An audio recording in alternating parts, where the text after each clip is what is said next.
In this video, we will cover white ink circulation.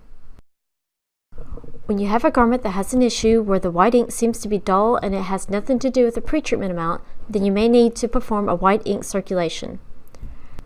In order to perform this process, manually from standby mode, scroll down using the down arrow button until maintenance is highlighted and then press OK.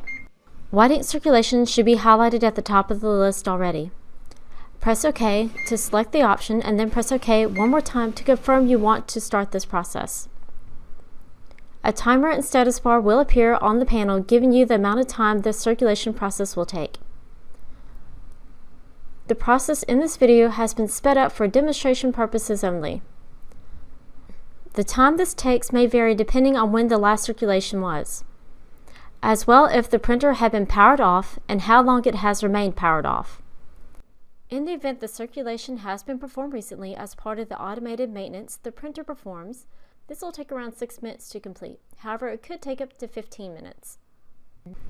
If the printer has been powered off for a long duration for any reason, circulation of the white ink may take up to 40 minutes to complete. When the process completes, the printer will make a pong sound and return to standby. It is highly recommended, however, that after this process completes, that you perform a white ink refilling, also located in the maintenance menu. You should agitate the white ink cartridges, however, before performing that step in the process if whiteness has suddenly become dull in prints that were not previously dull. If you need additional support, please fill out our web form at brotherdtg.com/help for further assistance.